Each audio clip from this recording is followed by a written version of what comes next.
Welcome to the Retirement Guy Podcast with Gary Alden from the Kingwood Investment Group. In this podcast, we educate people in or near retirement so they can make informed decisions and bridge the confidence gap. Learn how to mitigate risk in retirement so you don't run out of money before you run out of you. Join Gary Alden and explore strategies on how to live a stress-free retirement. Hello and welcome to the Retirement Guy with Gary Alden from Kingwood Investment Group. Today, Gary's talking about the retirement danger zone. Good morning, Gary. How are you? We are just fine. All right. This is the danger zone. I remember this is an old Top Gun. I think there was a song and I'd sing it for you, but we'd lose audience members quickly. Yes, so, very quickly. Yeah, the retirement danger zone. What's this all about? Well, this is the 18 risks that can derail your retirement. And all the content we've got here today talking about the different 18 risks that you face in retirement, it's all provided from the American College. And I think you remember, Eric, that I took a 120-hour class. Think about 120-hour class, equivalent of 4 years in college, to get a designation I have called Retirement Income Certified Professional, RICP. And I got that from the American College. So I thought I would go back and revisit some of that material that I studied, and we would cover what is called the retirement danger zone, or the 18 risks that can derail your retirement. All right, that sounds good. I know that you'd like to start me off with a trivia question. Do you have one today? Yes, I do. And I got this actually from my trip on vacation last week. But anyway, have you ever heard the term "as the crow flies"? Oh, yes, definitely. As the crow flies. So we hear that using conversation, as the crow flies. Well, our question is where did that came from, and what does that mean, as the crow flies? So we will give you the answer at the end of the podcast. Yeah, I'm just going to take a stab at it. I don't know where it came from. That'll be interesting because I have not known that the origin story, I guess, of the crow. But as the crow flies, for me, it's always been they fly in a straight line, and so if you have to take a road that curves or bends, that's not as the crow flies, because it doesn't have to follow a road. It will just go straight from one point to another, and that's when you talk mileage, it's as 10 miles as the crow flies, but 15 miles by car because of the twisty roads. That's my thought. There you go. So yeah, and when we give you the answer, it'll make sense to you. Okay, sounds good. All right, where do we start today with the danger zone? Well, we're going to start out with the three basic, kind of the big three on retirement risk. And one is longevity. Because, Eric, you don't know, I don't know, nobody knows exactly how long you're going to live. My best story on this is years and years ago, the first time I ever opened an account with $1 million. And I'm doing the retirement plan with this guy. And it says, we're going to, do your plan to you living around 85. And we'll call him Bob. And Bob tells me, "Oh, Gary, I'm not living to 85. That's a long time." I said, "Really? You're not going to live to 85? I said, "Great. Tell me when you're going to die." Makes my planning really easy, because if you're 65 now and you're only going to live 10 years, hey, we'll take your money, divide it by 10, and you're good to go. Yeah. The problem is, what if you live longer than 10 years? Again, I think we mentioned before, Rachel, who works for me, her great-grandmother is 108 years old, and if she lasts to November this year, she'll be 109 this year. Wow. And I'll bet you when she was, 29, 39, 49, 59, 69, you say, "Hey, you're going to live to 109? She would have just laughed her head off saying, "I'm not going to live that long." Yeah, no kidding. But you've got to design a plan to live a long time to make sure your money lasts. I mean, that's the number one worry that everybody has. Again, just right before we started recording, one of my clients came in. He just retired, and we were doing some Social Security planning and turning on some income from their investments to turn on here in a couple of weeks. And he asked me, he says, "Gary, are we okay? Do we have enough money to last, or am I going to have to go out on the street out here and wash windshields for money in retirement?" I said, "No, you're fine. We're not taking any excess risk with your money in retirement." So, again, he's like everybody else. You're concerned about, hey, is your money going to last? Yeah, absolutely. Well, the number two risk, and this is kind of the silent thief, the silent killer, and we are all subject to this, and that's inflation. And, over the course of time, we know the cost of goods, services is going to go up. And the biggest killer especially when you get old, is the cost of medical expenses are rising a lot faster than just general inflation. The cost of a loaf of bread, jug of wine is one thing, but medical expenses are going up like more than double that. Yeah. So it's a big concern. And of course, if you have the same amount of money every single month, then your purchasing power actually goes down over time because your income has got to grow just to keep pace with inflation. Yeah, absolutely. I know that there's a lot of pensionados or retired people that go to other countries. My parents did this for a while down to Costa Rica because the cost of living was so low there that their retirement dollars went a lot further. But then you run into a lot of issues being in a foreign country, right? I mean, that's one thing. They missed the kids and grandkids, and so they ended up coming back. But it was good for about 4 or 5 years to be in a tropical paradise like that was really, really inexpensive to live. But that can't always last forever. And again, you're in a foreign country. You don't have the same rights and liberties that you do in the United States. So that can be a concern. Yep. Big concern. Hey, our number 3 risk here. Excess withdrawal risk. And I'll tell you a quick story here. Years ago, I had a couple come in and, they had saved, let's just say they saved $500,000 for retirement. And they said they had heard or read or someplace that they could safely withdraw 8% for retirement. And when they told me that, I almost fell out of my chair. Their brain was saying, they said, well, doesn't the stock market average 10? I said, well, it averages 10, yes. Well, they said, well, if we only take out 8, aren't we safe? If our money's growing at 10 and we're taking out 8, aren't we okay? And I says, no. If you look at historical studies, the number's 4 or less. And in fact, there was an article in Money Magazine a couple of years ago. And the article was talking about, for years, financial advisors, so forth, had used what's called the 4% rule. And it says as long as you're not taking out more than 4% of whatever your assets are, again, let's take 500,000, 4% of 500,000 is 20,000. So what the rule is saying, the 4% rule says, as long as you don't take out more than 4% of whatever your savings are each year and then adjust it for inflation each year, you're probably going to be okay and you're probably never going to run out of money. However, more recent studies, especially when we had the lost decade from 2000 to 2009, where the stock market actually went negative over that 10-year time span, a lot of people, one in particular, Wade Pfau, who is one of the major professors over at the American College, talks about maybe you should be thinking about a 3% rule as a safe drawdown in retirement. So that 8%, just kick that one to the curb, or anything else, some urban myth you've heard from somebody, kick that puppy to the curb. Yeah, absolutely. Now let's look at the risk in the category we're now looking at is different health risk. Well, number 1 is health expenses. The Department of Labor tells us the only expense that goes up for most people throughout your retirement is medical expenses. You get your Medicare Part B, that covers roughly 80% of your Medicare costs, but you've got to come up with a supplement to pay the other 20%. And even sometimes even that 20%, you've got some out-of-pocket costs. And I think we talked about that before, so we won't just beat that one puppy to death. But also you've got long-term care. Whether you like it or not, you've got 25% odds or greater, depending on your age, of needing some type of long-term care throughout retirement.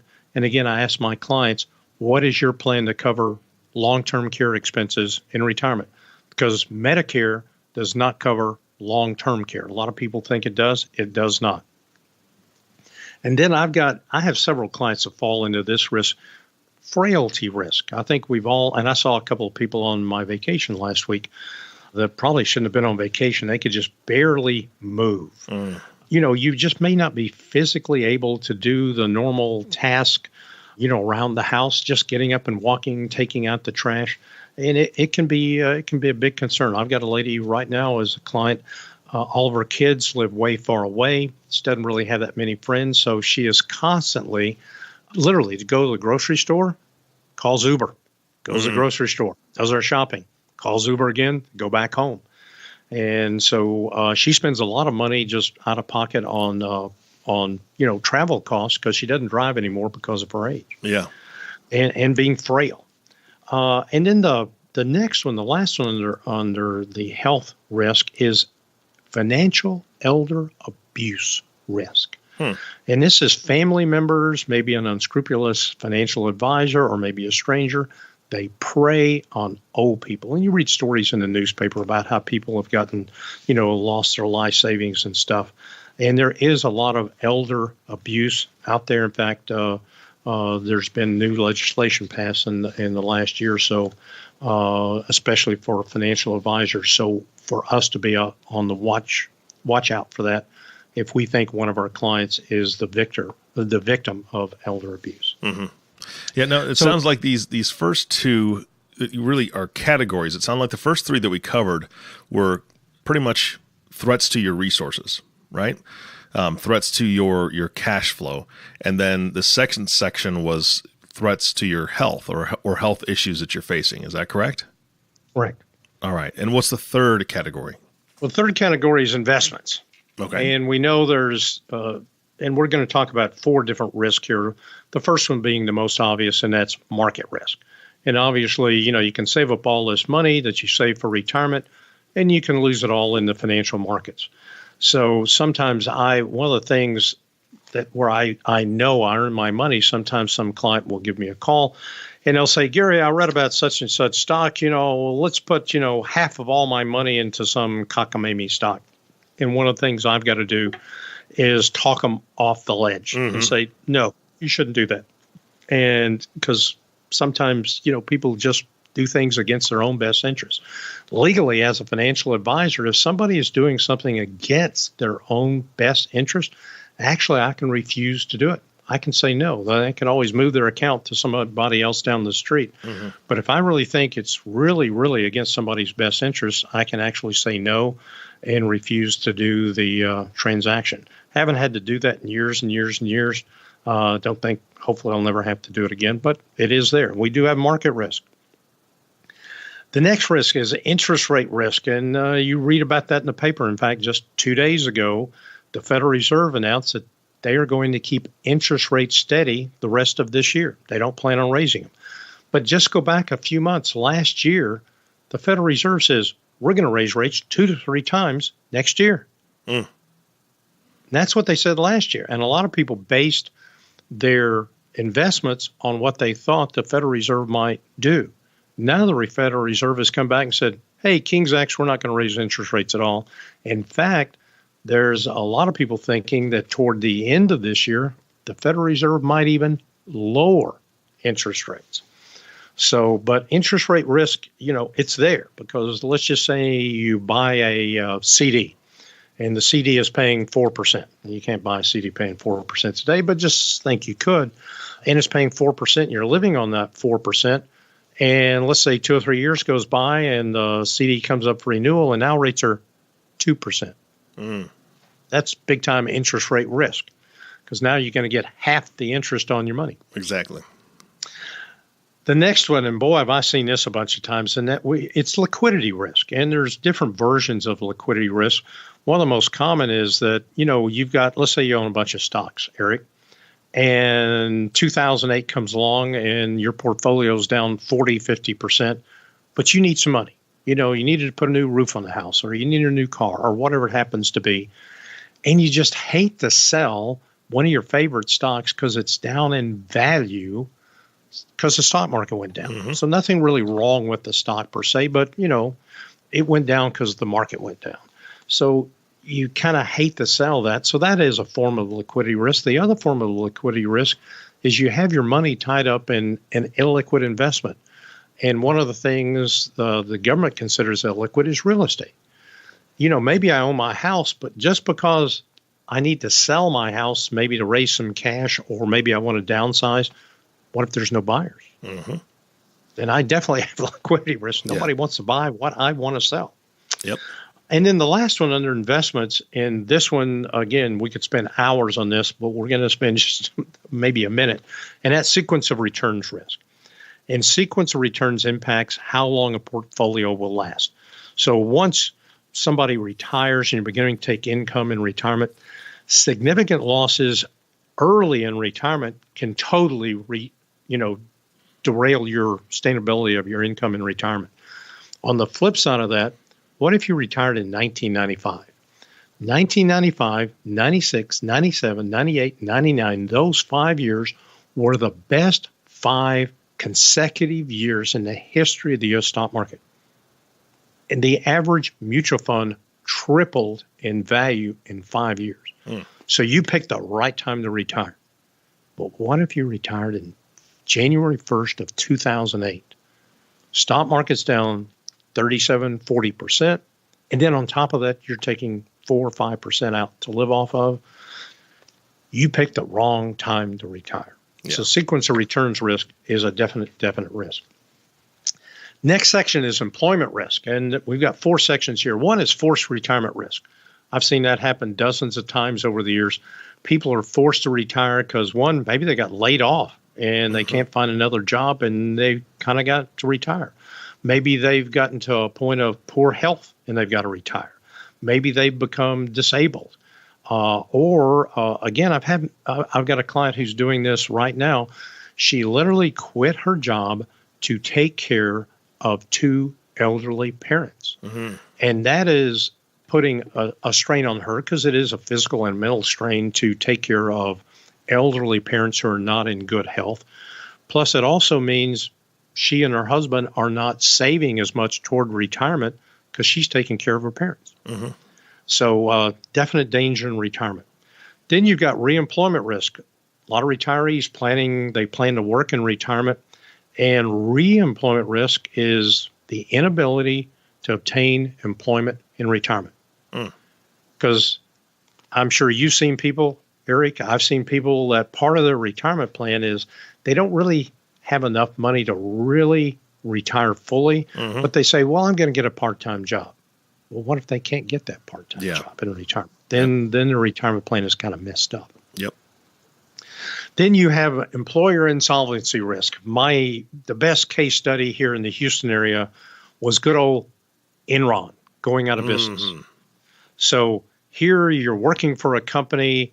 Not only do you lose your job, most of the people working at Enron had drunk the Kool-Aid and they had 100% of their 401k plan in Enron stock.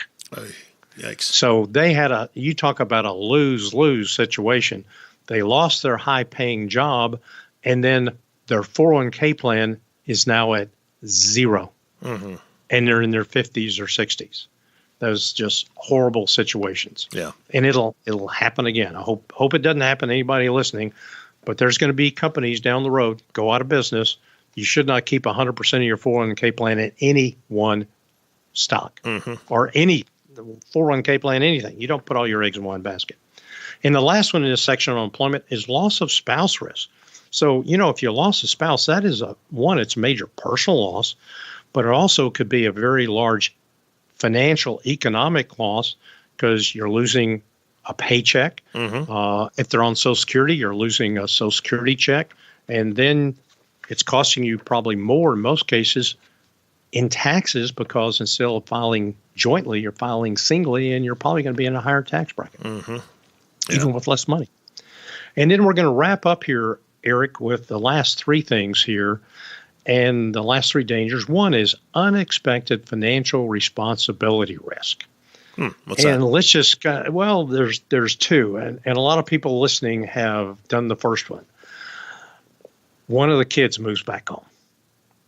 So now you are responsible for financially on supporting this child because they haven't found a job or a job that will really fully support them.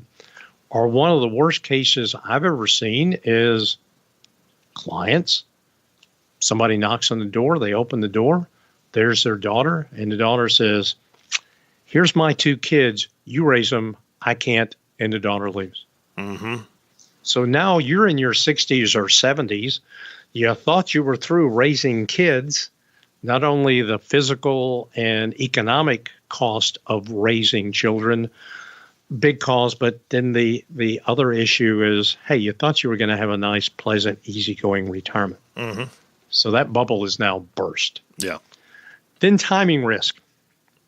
And here, the timing of a person's retirement, and again, we kind of alluded to this a minute ago, can have a major impact on their retirement.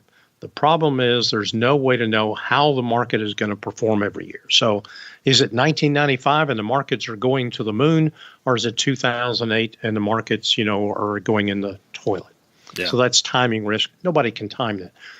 And then the last one on here, and we don't think about it, but it's there in the background always, and that's public policy risk. Because the government can change the rules on taxation. They can change the rules on required minimum distributions. They can change the rules anytime they want to. One of the big rules that got changed here a couple of years ago was the old strategy I used to teach clients to file and suspend to try to get more money out of the Social Security system.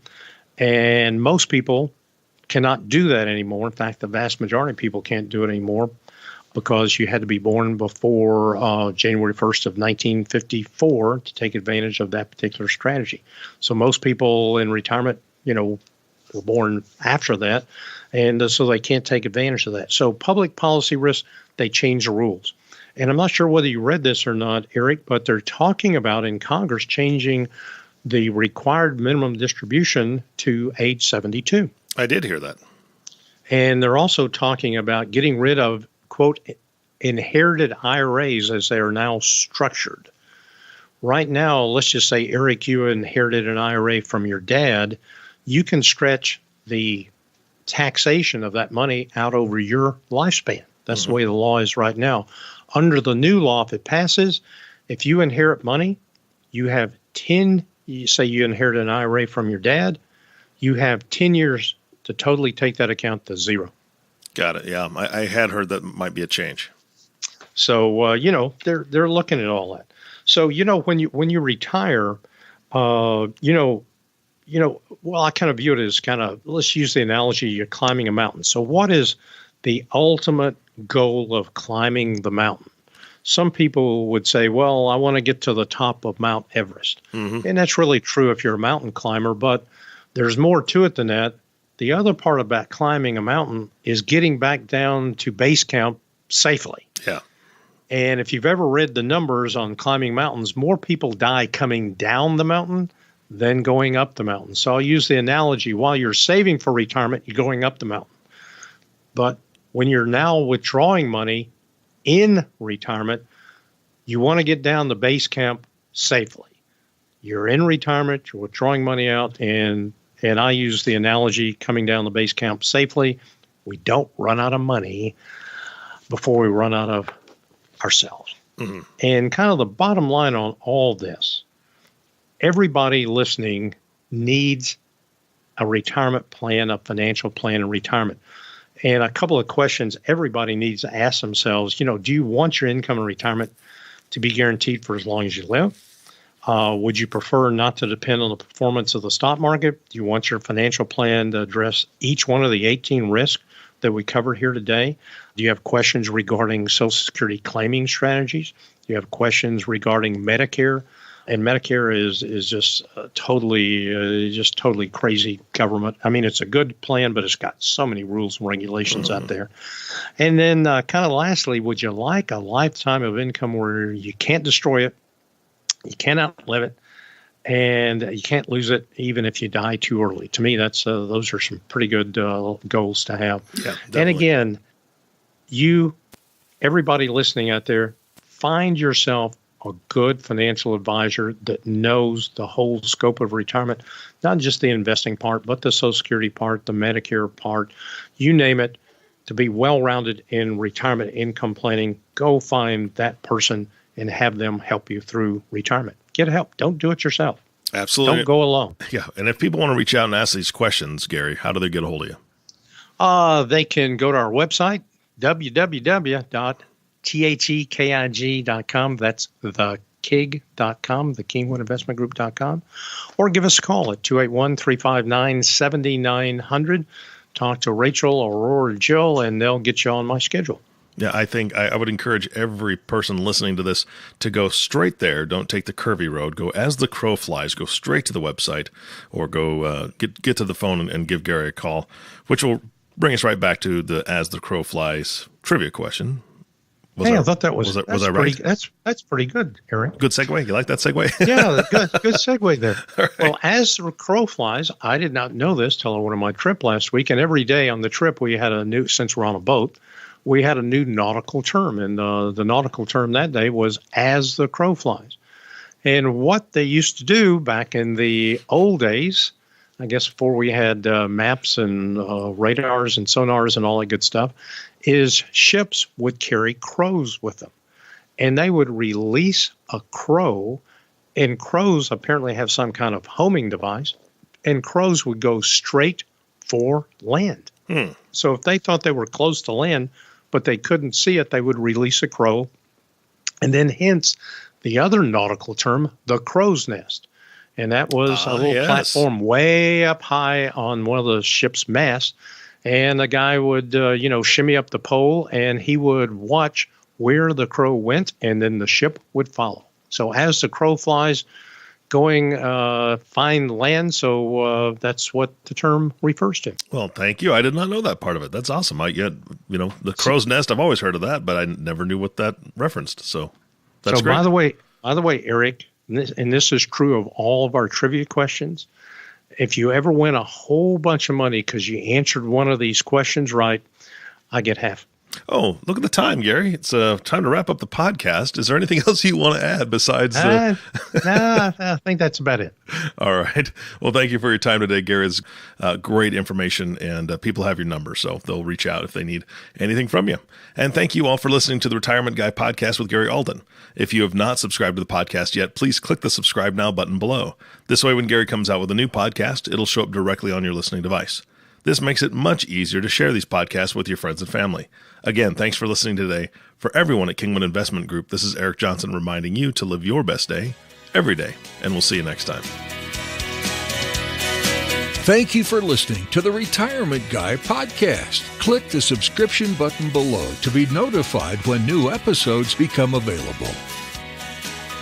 The information covered and posted represents the views and opinions of the guest and does not necessarily represent the views or opinions of Kingwood Investment Group. The content has been made available for information and education purposes only. The content is not intended to be a substitute for professional investing advice. Always seek the advice of your financial advisor or other qualified financial service provider with any questions that you may have regarding your investment planning. Kingwood Investment Group is independent of Next Financial Group, Inc. Securities and investment advisory services offered through Next Financial Group, Inc., member FINRA/SIPC.